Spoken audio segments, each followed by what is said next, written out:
Well, welcome back to continue the discussion, chapter 16 of Exodus. Exodus chapter 16 opens a window into the emotional, spiritual, and cultural heart of the Israelites during their wilderness journey. In our deep dive, we explored the miraculous provision of manna and quail, the people's grumbling, and the beginning of their education and trust. But there's so much more to sit with when it comes to how this chapter shapes Israel's identity and theology. In this discussion, we're going to explore four underdeveloped themes. First, the sociological impact of dependence on daily provision.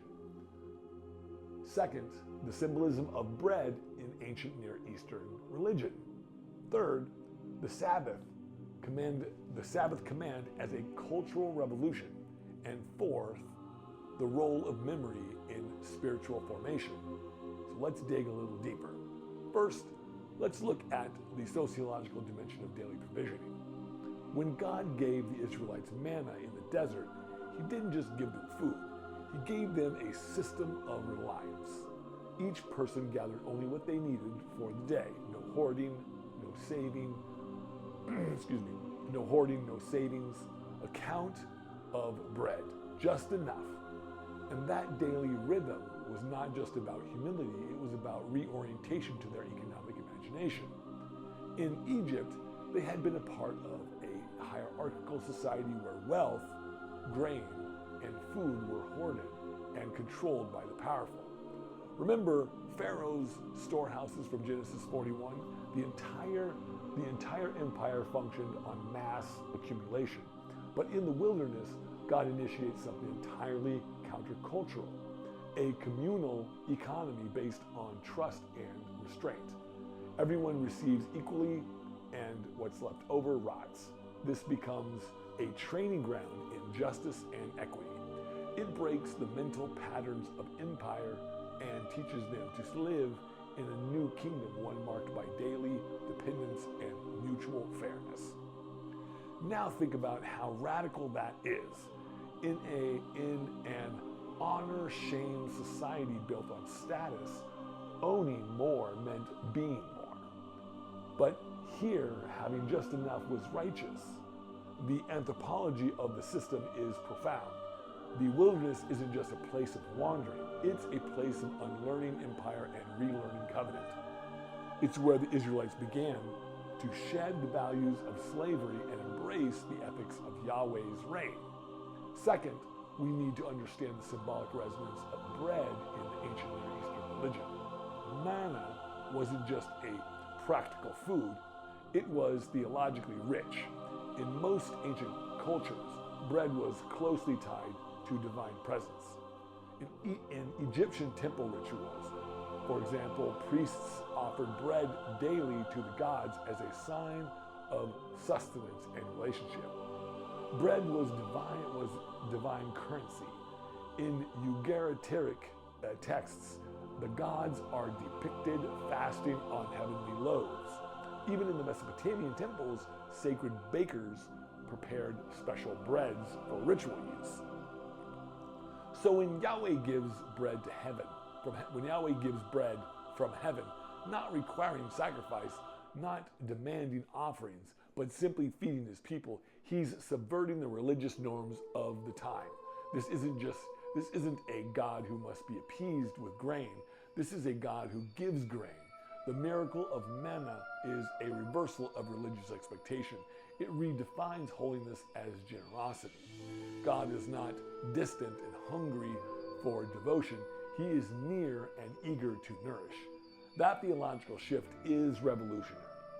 This symbolism will echo into the New Testament, of course, where Jesus calls himself the bread of life, but even here in the Sinai desert, we see the seed of revelation, a God who feeds, not feeds off, a God who descends into our need to and meets us there where the sweetness and simplicity.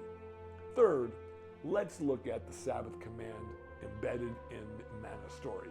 It's the first real appearance of Sabbath practice in Exodus narrative. God tells the Israelites to gather double on the sixth day and to rest on the seventh. That's not just a scheduling detail, it's a revolutionary cultural act. Remember, they're just come out of Egypt, where their identity was based entirely on labor. They were slaves, defined by productivity. But Sabbath says your worth is not your work. You rest because you are free. You rest because you are loved. In the ancient world, rest was a privilege for the elite. Commoners didn't get weekends. Slaves didn't rest. So to give an entire people a weekly pause was to declare their liberation in rhythm. It was God rewriting their internal calendar with freedom. Anthropologically, this is one of the earliest forms of systemic resistance to endless labor. It wasn't just personal, it was societal.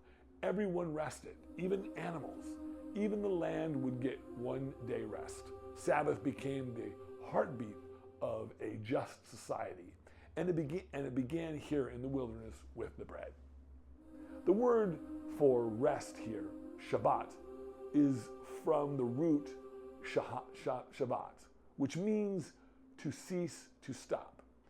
It does, but it doesn't mean collapse. It means intentional stopping. It's the difference between being forced to pause and choosing to dwell. And God models it first.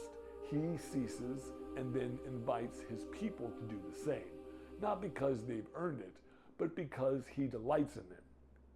Now, finally, let's talk about memory. At the end of the chapter, Moses is to keep a jar of manna as a lasting memorial for the generations to come. Why? Because God knows that memory is essential. Memory is essential to faith. If they forget how they were fed, they'll forget who they are. And if they forget who they are, they'll slip back into Egypt mentality, even if they're geographically free. This preservation of manna is a ritual of remembrance, and in the ancient world, such tokens were powerful. Archaeologically, we know that many Near Eastern cultures kept sacred objects as signs of divine intervention. Amulets, carved stones, ritual bowls. But this jar of manna is different. It's not about invoking power, it's about preserving relationship. It's not a relic of fear, it's a token of provision. Even the act of storing manna anticipates the tabernacle, where the Ark of the Covenant will eventually hold the tables of the law, Aaron's staff, and this very jar in that holy space. Memory and law will dwell side by side, and that's the theology of this chapter in miniature. Grace and guidance held together.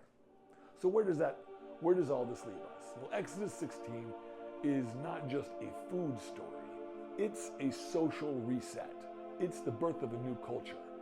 A community that lives by trust instead of control.